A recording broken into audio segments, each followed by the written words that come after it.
of truth. Faith is resistance. Saved by Grace says no camps anywhere, just part of the fear campaign. Well, let's just take a look at that. FEMA has the country divided into 10 regions. Here's Google Maps, FEMA camp locations. Now, that doesn't necessarily mean these are quarantine camps. I'm not saying that. I'm saying here are camps designated as FEMA camps for the purpose of some type of catastrophe where people could be taken to, let's just call it safety. Of course, if we have leadership who have taken on absolute authority themselves as God, well, then these camps could be used for just about anything. So just to settle that dispute there, FEMA camps are not. They're not part of a fear campaign. They exist. The Federal Emergency Management Agency, what is it? Well, it could be considered a secret government, although it's not that secret. This agency has powers and authority that go well beyond any other agency in the nation. What can FEMA do? Well, it can suspend laws. It can move entire populations. It can arrest and detain citizens without a warrant and can hold them without a trial, and has done so. It can seize property. It can seize food supplies, commandeer transportation systems. It can even suspend the Constitution of the United States. Its original mission was to assure the survivability of the United States government in the event of a nuclear attack. Its secondary function was to be a federal coordinating body during times of domestic disaster. These disasters consisted of earthquakes, floods, and hurricanes. A series of executive orders was used to create the Federal Emergency Management Agency. These orders circumvent Congress. Should martial law need to be implemented in the United States, and all it would take is a presidential signature on a proclamation and the Attorney General's signature on a warrant. Presidential executive orders already listed on the Federal Register are also a part of the legal framework for this operation. The majority of the camps can house a population of up to 20,000. These executive orders associated with FEMA that could suspend the Constitution, the Bill of Rights, these executive orders have been on record for nearly 30 years. 10990 allows the government to take over all modes of transportation and control of highways and seaports. Executive Order 10995 allows the government to seize and control the communication media. EO 10997 allows the government to take over all electrical power, gas, petroleum, fuels, and minerals. Executive Order 10998 allows the government to seize all means of transportation, including personal cars, trucks, vehicles of any kind, and total control over all highways, seaports, and waterways. Executive Order 10999 allows the government to take over all food resources and farms. Executive Order 11,000 allows the government to mobilize civilians into work brigades under government supervision.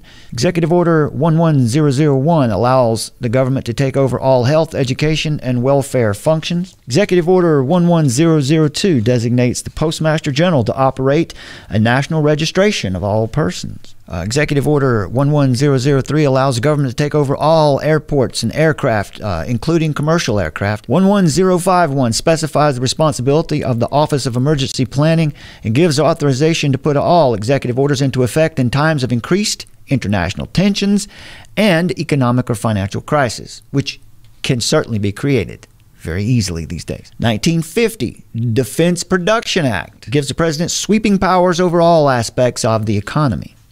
President Reagan signed the Presidential Directive number 54 in April of 1984 that allowed FEMA to activate a secret national readiness exercise. This exercise was given the code name Rex 84, which you just talked about. The purpose of the exercise was to test FEMA's ability to assume military authority, suspension of the Constitution of the United States, turning control of the government over to FEMA. I'm not trying to scare anybody. We're not trying to fearmonger here. What we expect under a government that is not derelict of its duty, like ones we see today, we would expect our leaders to react to a time of disaster or catastrophe, even a pandemic. We would expect them to respond in our best interest.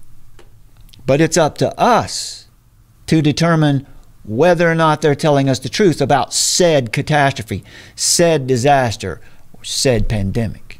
Pay attention. Atheism, apathy, and subjective spirituality. All of these things have brought the world to the brink of a global totalitarian system. What we need to know is how we got here so we can correctly identify the problem and prayerfully and aggressively find our way out of the clutches of these power-hungry technocrats. There is no transcendent truth in a totalitarian regime. That is the first thing that must go. People can't have access to the truth, or truth is always changing. The goalposts are always moving.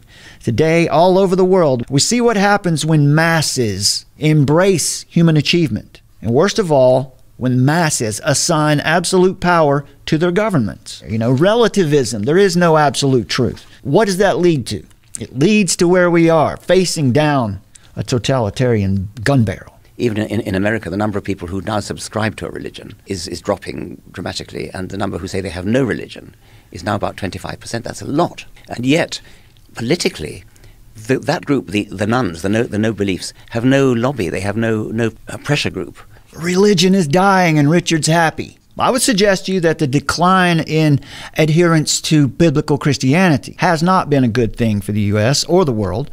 But here Dawkins said that there are some who consider themselves nuns, people with no beliefs. I object. Everyone has a religion. Richard Dawkins is espousing his religion right here.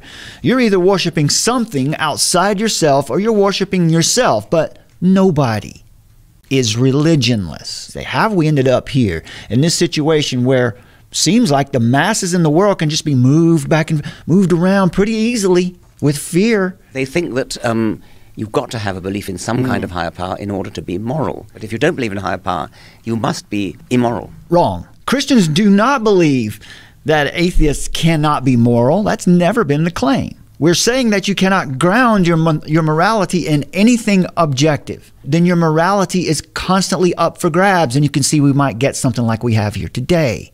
Globalists have everybody at their whim right now. Because if you have no transcendent authority, a rule that never changes, well, then your rules are constantly up for grabs. Your rules, your truth can change at any moment if the right personal circumstances or political pressure happens to come along.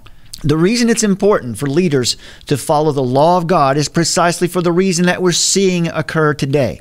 We don't want those leaders thinking that they can take the place of God and act with absolute authority like we're seeing today. If people understood the law of God, it might not be so easy to push us around.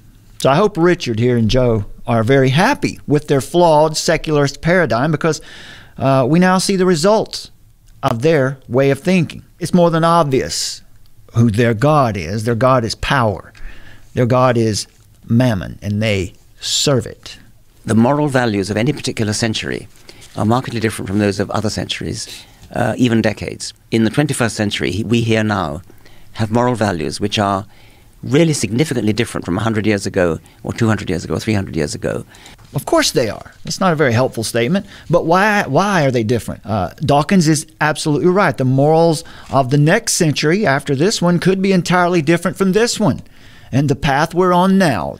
We could easily see slavery, perhaps reinstituted globally under the cause of safety. According to Dawkins and Rogan here, and millions of others, they would say, hey, we're making great progress. Yeah, we're barreling down the highway at the speed of technocracy with our lights out, Klaus Schwab at the wheel, and we're really getting there fast. We're blinded by relativism, but we're really making good progress. Where do morals come from? It's a collection of, conversations between people, dinner party conversations. Morals come from conversations. Debates. Morals come from debates. Decisions. Morals come from judicial decisions. When men make laws, we get morals from that. Really? Newspaper articles, journalism. Whoa, there you go. Morality comes from newspaper articles. All these things together conspire together to produce something in the air, something that defines a given century, or maybe even a given decade. And there you go, folks. Richard Dawkins, let's all give him a hand. He has determined where morals come from, and that's a bunch of gobbledygook. So morals come from YouTube videos and discussions and conversations had at elite dinner parties. That's our answer. That's what's going to pull us out of this mess. Dawkins and Rogan, both of them, know very well where morals come from. Morals come from the Creator. These men have just confused themselves. They think they're the Creator. As long as we are led by men like this, who think this way, or even worse, if we're led by people who pretend to be faithful to God but act in clear contradiction, then we're going to continue to experience this fall into immorality, and a new slavery. But he thinks we're on the right track with less religious people around. What do you think? You think we're on the right track? So when the secularist says, no, Christian, you can't use your Bible to make truth claims about morality, I'll just say, why not? Every time Richard Dawkins appeals to reason, every time Joe Rogan appeals to DMT for truth, they're using their Bible. The glaring difference is that their Bible is circumstantially pragmatic. That means it's ever-changing. A constantly changing standard is no standard at all. We're going to live under a totalitarian system. The question that you have to ask yourself is, who is your sovereign? Who is your authority? Would you rather have your faith in man, who knows just enough to get himself into all kinds of trouble, or in God, the one who created man and the universe and all that's in it? We used to have that priority. Our universities once were established under that priority, with theology as the master discipline, and all studies flowed from the knowledge of the Creator. But today, now we have anthropology at the top position, and then studies of religions come in somewhere 3 buildings down over behind the freshman dorm. So in that sense, we deserve what we get. Meanwhile, the world's elite are marching full steam ahead in all arrogance toward a transhumanist future and, of course, global totalitarianism. Those with the reins of power are the ones who are good, while the rest of the unwashed masses must be poked, prodded, assimilated, and ultimately simulated in a virtual grid of ultimate slavery. The kind of slavery, as Aldous Huxley predicted, we will all love our slavery as the world hands absolute authority to the adversary, who has replaced God by making men like Richard Dawkins famous, by making men like Joe Rogan famous, men who tell us that God is just a delusion. It's irrational. What could be more of a delusion than to think that finite man could have absolute authority? But here we are. I told you I would share this with you in a bit. 2052, book by Jorgen Ronders, a report to the Club of Rome, commemorating the 40th anniversary of the Limits to Growth. Now, in this book, in 2052 here, the global forecast for the next 40 years, what about disease in the future? If a deadly disease were to solve the climate problem, in broad terms, if energy use was reduced by 1/3, keep that number in mind, reduced by 1/3, which would result if the population was reduced by 1/3. In other words, the climate problem would be solved if some kind of pest killed some 2 billion people and the die-off was evenly distributed among age groups and regions. But on the other hand, a pest today killing 2 billion people would be both a disaster beyond comprehension and a solution to the climate problem.